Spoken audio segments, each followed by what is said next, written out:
Strategy maths के साथ बचा के इंग्लिश की स्ट्रैटेजी हम डिस्कस करते हैं। इंग्लिश का बहुत स्टैंडर्ड पैटर्न रहता है, सिर्फ फर्क ये कि प्री और मेंस में क्वेश्चंस में डिफरेंस हो जाता है कि डायरेक्ट इनडायरेक्ट हो गया, एक्टिव कैसे हो गए, ये वाले क्वेश्चंस नहीं आते प्री में। अवेयर है ना आप लोग इसके बारे में? तो मेंस की इंग्लिश की स्ट्रैटेजी अलग है प्री से। मैथ्स में जो आपने प्री में करा वही क्वेश्चन मेंस में आते हैं मोर और लेस, बट इंग्लिश में आपको थोड़ा सा अलग स्ट्रैटेजी बना के तैयारी करनी पड़ती है।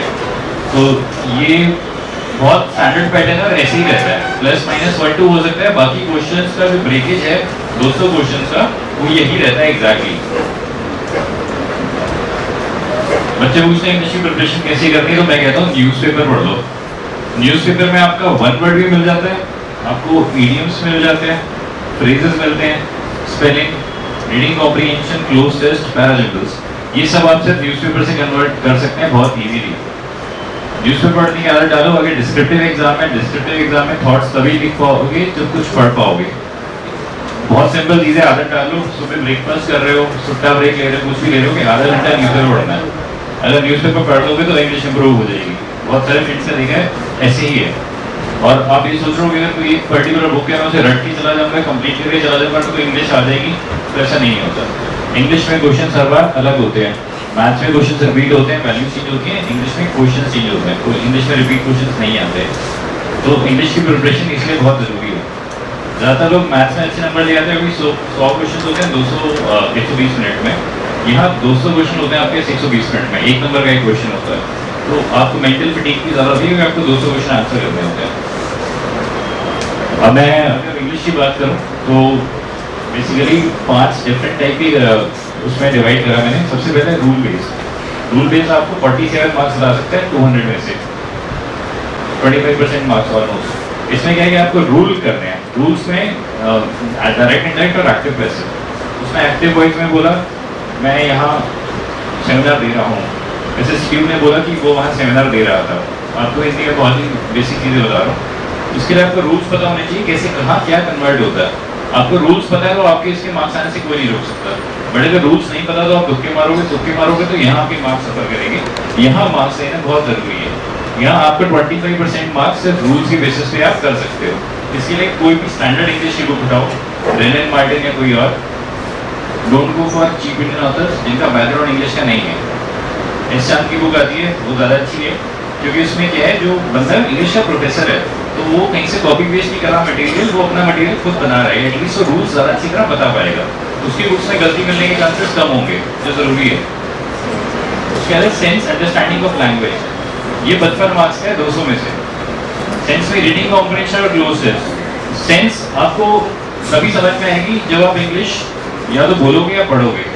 तो हमारा एनवायरनमेंट ऐसा है कि हमारी मदर टंग इंग्लिश नहीं है, हमारे फ्रेंड भी ऐसे नहीं है, तो इंग्लिश में सब हेजिटेट करते हैं बोलने में, मैं भी करता हूँ। तो अगर आप हेजिटेट कर रहे हो, आप नहीं कन्वर्ट कर पा रहे इंग्लिश में, तो एटलीस्ट मेक श्योर कि आप न्यूज़पेपर या कुछ पढ़ रहे हो जिससे आपको समझ ना लगे सेंस कि यहाँ क्या होना चाहिए, शुड होना चाहिए, वुड होना चाहिए। इस टाइप की जो भी प्रॉब्लम्स हैं जो सेंस और अंडरस्टैंडिंग के, आप सिर्फ न्यूज़पेपर से कर सकते हो। एक्टिव पैसिव आपको रूल्स लर्न करने पड़ेंगे और सेंस और अंडरस्टैंडिंग के लिए आपको न्यूज़पेपर ही पढ़ना पड़ेगा। मैं नहीं कह रहा हिंदू पढ़ो, यूपीएससी की तैयारी करो, मेरे को भी पता है हिंदू बड़ा बुरे न्यूज़पेपर है, बड़ा ब्लैक एंड व्हाइट सा। हिंदुस्तान टाइम्स पढ़ लो, टाइम्स ऑफ इंडिया पढ़ लो, उसमें भी काफ़ी सारी जो हमें रिक्वायरमेंट है वो कंप्लीट होती है। तीसरा ट्रिक बेस्ड। ट्रिक बेस्ड से 20 मार्क्स है, इसमें PQRS है। PQRS में आपको सेंटेंस जंबल्ड होते हैं, पैराजंबल्स, और उन्हें अरेंज करना होता है। उसमें आपको सिर्फ लिंक करना होता है कि ये सेंटेंस अगर लास्ट पॉइंट है तो उससे पहले क्या आएगा। लकीली SSC सेंटेंस को 6 पार्ट से ब्रेक करता है। आपको टॉप पार्ट देता है, बॉटम पार्ट देता है, उसके बीच से 4 पार्ट्स आपको अरेंज करने होते हैं। तो आपको क्लू मिल जाता है कि ये शुरुआत है, ये एंड है, मेरे को इसके बीच की कड़ी जोड़नी है। इंस्टेंट अगर सिर्फ 4 पार्ट आपके पास आया, आपको स्टार्ट राइट नहीं पता तो मुश्किल हो जाता है। इसमें टेक्निक है, टेक्निक में आपको पेज पर समझा दूंगा बाद में क्योंकि वो थोड़ा सा टाइम कंज्यूमिंग है कि इसमें क्या टेक्निक यूज करनी है मेरे को PQRS सॉल्व करने में। PQRS में आई वांट कि अगर 20 मार्क्स है तो मेरे एटलीस्ट 17 से 18 नंबर इसमें आ जाए। एक तो एक्सेप्शनल होता है, उसमें हम ज़्यादा टाइम वेस्ट नहीं करेंगे जब भी हम पेपर टेस्ट करेंगे। थर्ड आता है मेमोरी बेस्ड। मेमोरी बेस्ड में आपकी idioms, one word, synonym, antonym, spellings आपको आता है तो उसका आंसर पता होगा। अगर नहीं आता तो आप उसे गेस वर्क कर सकते हैं, बट आपको येस या नो वाला 0-1 है, या तो आपको आता है नहीं आता। इसके लिए भी again idioms, phrases, one word आपको लर्न करने पड़ेंगे, कोई भी बुक से कर सकते हैं। इडियम्स आपको न्यूज़पेपर में अगेन हेल्प मिलेगी, सिनोनिम एंटोनिम भी, स्पेलिंग भी। इसमें एलिमिनेशन मेथड है जो अगेन मैं आपको बाद में बता दूंगा, क्योंकि अभी हमें टाइम की थोड़ी शॉर्टेज है। इसके बाद है ग्रामर में sentence improvement, finding error, filling the blanks. तो अगर आप इंग्लिश को प्रॉपर्ली स्ट्रैटेजी के साथ प्रिपेयर करना चाहते हैं, you can actually divide it into these 5 parts. इन 5 पार्ट्स में से आप देख रहे हैं कि अगर आप सेल्फ अंडरस्टैंडिंग है आपको लैंग्वेज की, तो 55 मार्क्स तो आपको सीधा यही बेनिफिट हो रहा है। इसके अलावा ये जो आप न्यूज़पेपर, अगेन बोल रहा हूँ, न्यूज़पेपर अगर रीड करते हैं तो आपको बाकी चीज़ों में भी बेनिफिशियल होगा, एक्सेप्ट फॉर रूल्स में आपको बुक से जाना पड़ेगा। So that's some of English जल्दी से हो गया। अब एओ और how to prepare for AO, क्योंकि ये पहली बार हो रहा है एंड ओनली लीगल पीछे कैसे बनूंगा।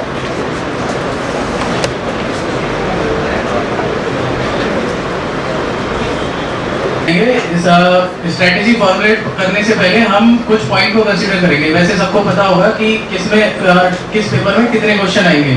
जैसे 100 क्वेश्चंस मैथ्स में, 200 इंग्लिश में, स्टैट्स के पेपर में 100 क्वेश्चन, एंड अकाउंट जो नया पेपर इंट्रोड्यूस हुआ है अकाउंट्स एंड इकोनॉमिक्स, उसमें भी 100 क्वेश्चंस आएंगे।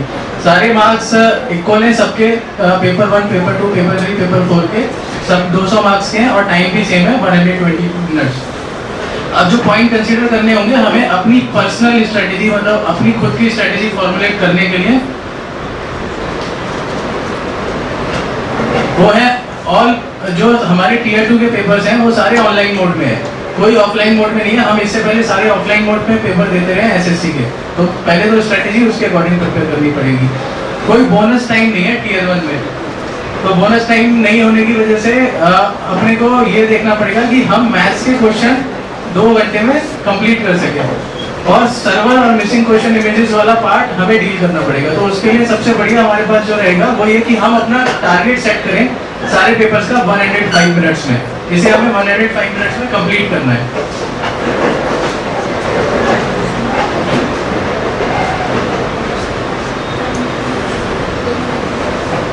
डब्ल्यू के बारे में काफी लोगों को क्वेरी थी कि डब्ल्यू का पेपर दें या नहीं दें। तो डब्ल्यू के लिए मैं ये कहूँगा कि सबसे पहले कि इसके लिए कोई कॉमर्स ग्रेजुएट होना जरूरी नहीं है कि डब्ल्यू के लिए आप कॉमर्स ग्रेजुएट हो और सिर्फ आप ही पेपर दे सकते हो। अगर आपने पोस्ट प्रेफरेंस भर रखी है और एलिजिबिलिटी है तो आप डब्ल्यू दे सकते हो। लेकिन डब्ल्यू से पहले हम स्टैट्स के पेपर पे एक बार थोड़ा एनालिसिस करते हैं, तो फिर समझते हैं कि डब्ल्यू का पेपर देना चाहिए या नहीं देना चाहिए। स्टैट्स में हमारी 2013 में पोस्ट थी 512, 2014 में हमारी पोस्ट थी 381 और उसके बाद पोस्ट थी 6 2015 में। नेक्स्ट हम देखते हैं कि कितने लोगों का सिलेक्शन उस पर्टिकुलर पेपर के लिए हुआ, स्टैट्स के पेपर 3 के लिए। तो 2014 में कितने लोग उसमें अपीयर हो सकते थे?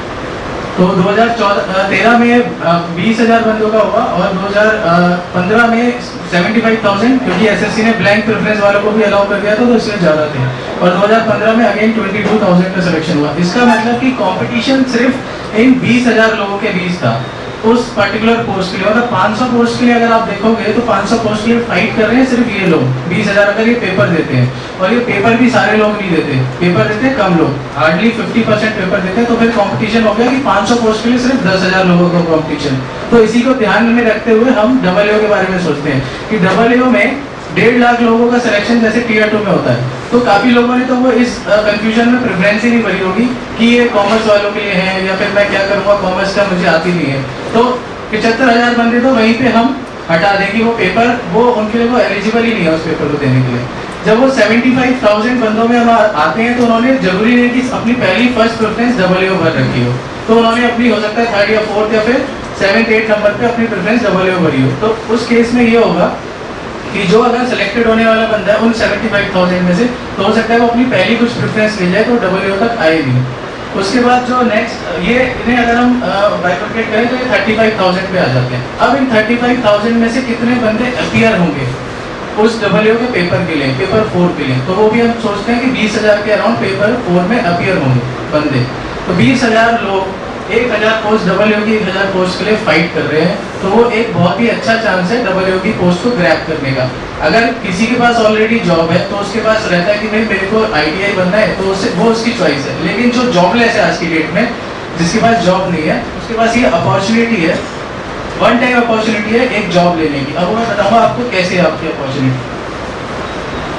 सबसे पहले कट ऑफ देखते हैं कि स्टैट्स के पेपर की कट ऑफ क्या गई थी। तो थोड़ा सा यहाँ पे हम सरप्राइज होंगे कि स्टैट्स का पेपर एक तो 800 में से कट ऑफ निकलती है इसकी। हमारी जो टीयर 1 टीयर 2 की अगर हम सिर्फ पेपर 1 और पेपर 2 देते हैं तो हमारी कट ऑफ 600 में से होती है।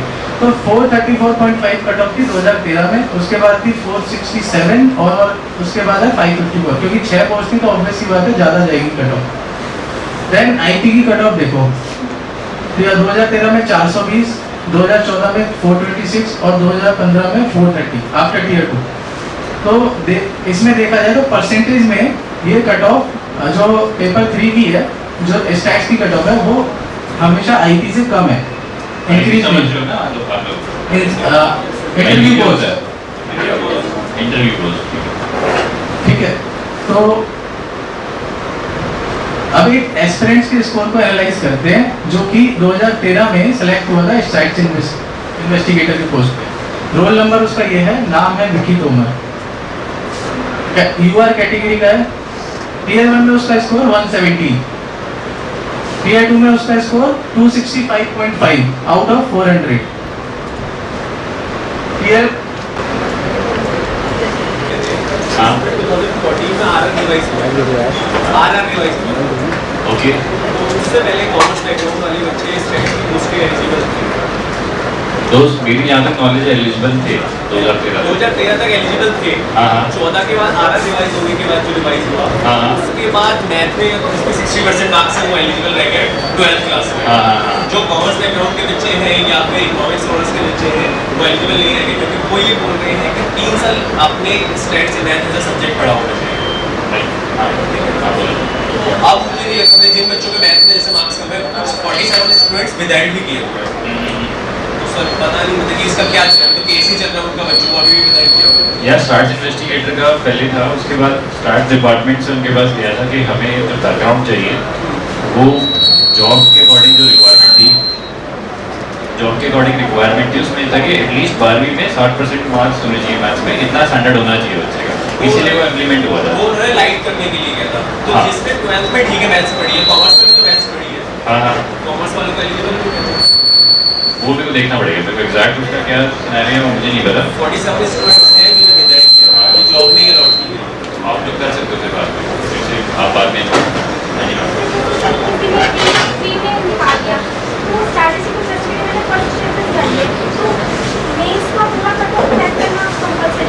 बिल्कुल कंपल्सरी है।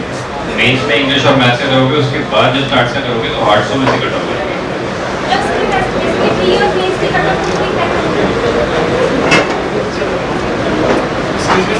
हाँ जी,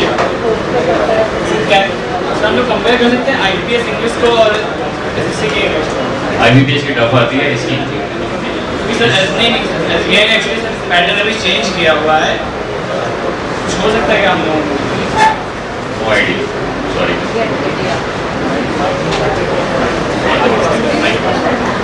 इंटरव्यू में ही स्कोर 49, क्योंकि उसकी जो कट ऑफ थी स्टार्ट की 8 होके हुई थी।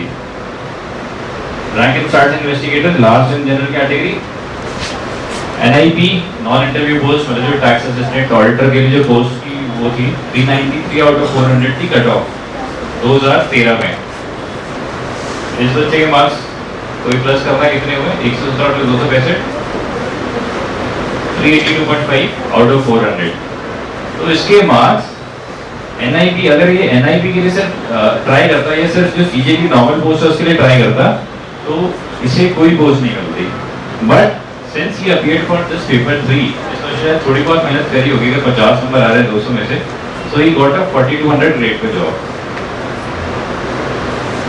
बेसिक जो इसमें स्लाइड का मतलब ये है कि इसमें आपको पर्टिकुलर किसी और पोस्ट की कट ऑफ क्लियर करना जरूरी नहीं है, लेकिन अगर आपको सिर्फ AAO पोस्ट लेनी है या फिर आपको एक जॉब चाहिए तो AAO के पेपर में थोड़ी प्रिपरेशन करके अगर आप 50 या 60 नंबर भी स्कोर कर लेते हो, जिसमें कि मोस्टली पार्ट इसमें अगर हम देखा जाए तो 60% इको का पार्ट है आउट ऑफ 200, मतलब 120 मार्क्स की इको होगी उसमें। तो एक जॉब लेना हमारे लिए इजी है, जिसमें कि हम अगर क्वांट और इंग्लिश में अगर हम टीयर 2 में कम स्कोर करते हैं और उसमें हमने एक एवरेज स्कोर कर लिया और देन टीयर 2 में अगर हमारा अच्छा स्कोर है तो ये चांस बनेंगे कि हम नॉर्मल तो पोस्ट नहीं ले पाए लेकिन डब्ल्यू पोस्ट हमें मिल जाएगी। तो ये एक अभी हमारे पास वन टाइम चांस है, क्योंकि इसके बाद सभी को पता लग जाएगा नेक्स्ट सीजीएल में अगर डब्ल्यू पोस्ट आती है कि कैसे इस डब्ल्यू पोस्ट के लिए प्रिपरेशन करनी है, क्योंकि अभी के काफी लोगों ने वो ये पोस्ट प्रेफरेंस नहीं भरी है। ठीक है, इस पोस्ट प्रेफरेंस को कंफ्यूजन में रहे कि कॉमर्स वाला बंदा ही इस पोस्ट के लिए एलिजिबल है, तो ये अभी तुम्हारे लिए चांस है। लेकिन अभी भी अगर सोच रहे हो कि देना ही नहीं देना, तो सबसे बड़ी बात ये है कि ये 4800 ग्रेड पे जॉब है, यानी कि गजेटेड पोस्ट है। उसके बाद ये आपको 4 साल के अंदर डायरेक्ट 5400 ग्रेड पे प्रमोट कर देती है। इसकी इन हैंड सैलरी अगर आप इमीडिएटली ज्वाइन करते हो तो 60,000 होती है। ठीक है, और अगर आप एक एनआईटी अगर आपको मिलेगी और अगर उसके लिए तो आपकी सैलरी होगी अराउंड 32,000, तो डबल का इसमें डिफरेंस है। देन इसके साथ है कि 60% जो वेटेज है वो इकोनॉमिक्स की है, तो उसमें हमें ये फायदा है कि हमें अकाउंट्स में कम ध्यान देने की जरूरत है। और इको में अगर, क्योंकि इको में न्यूमेरिकल्स नहीं होते, तो अगर हम मगअप भी कर लें कुछ प्रैक्टिस सेट्स, हम सीए के जो फंडामेंटल वाला कोर्स होता है सीए सीपीटी वाला, वो या फिर 12th 11th की एनसीईआरटी से कवर कर लें इकोनॉमिक्स, तो चांस बनेगा कि 50-60 नंबर हम इस पेपर में ले पाए। जो इसके नेगेटिव है इफेक्ट, नेगेटिव जो इस पोस्ट के हैं वो है कि इसमें कंफर्मेशन एग्जाम होता है। जैसे आपका सिलेक्शन हो गया, इसका मतलब ये नहीं कि आपका काम खत्म हो गया, अब आपको कुछ नहीं करना। इसका एक एग्जाम होगा सेस एग्जाम, उस एग्जाम को आपको क्लियर करना होगा कंफर्मेशन के लिए। अगर आप क्लियर नहीं कर पाते तो इनफ चांस मिलते हैं क्लियर करने के लिए, और अगर आजकल की जनरेशन में तो मुझे लगता है कि कोई इस पेपर को नहीं क्लियर कर पाएगा, क्योंकि ऐसे ऐसे लोगों ने क्लियर कर लिया जिनके पास रिसोर्सेज ही नहीं थे, जिन्हें नहीं पता कि इंटरनेट कभी उन्होंने यूज़ करा नहीं, कभी कंप्यूटर नहीं देखा, तो ऐसे लोग इसे क्लियर कर चुके हैं। इसमें थोड़ा प्रमोशन थोड़ा स्लो है, लेकिन वो उन्हीं के लिए वो चॉइस है जिसके पास ऑलरेडी कोई ना कोई जॉब है। देन कमर्शियल ऑडिट्स होते हैं इसमें, इस पोस्ट में, तो उसमें थोड़ा हेक्टिक शेड्यूल होता है और वर्कलोड ज़्यादा होता है। अब इसकी प्रिपरेशन कहाँ से करें? कोचिंग लेने का फायदा नहीं है इसमें कोई भी, क्योंकि कोई भी कोचिंग आपको 2 महीने में इको और कॉमर्स नहीं पढ़ा सकती। ये 3 बुक्स हैं, इसे आप नोट कर लो। Micro introductory microeconomics, accountancy है, ये हमारी 11th-12th की एनसीईआरटी। ये इसके सारे पीडीएफ अवेलेबल है नेट पे इन तीनों बुक्स के। तो इधर उधर की जो बुक्स आ रही हैं, बहुत सारी एओ के नाम से बुक बना रहे हैं, तो उस बुक में कुछ स्पेशल या ऐसा नहीं मैजिकल नहीं कि वो बुक काट जाओगे तो तुम्हारा एओ क्लियर हो जाएगा। अगर एओ के पोस्ट के लिए सीरियसली प्रिपेयर करना है तो एनसीईआरटी इज द बेस्ट, क्योंकि एनसीईआरटी से अगर यूपीएससी तक की प्रिपरेशन करते हैं बच्चे, तो you are just preparing for AO exam. So we won't suggest any book, we won't suggest any coaching center, but we will certainly suggest कि NCERT की बुक्स कर सकते हो।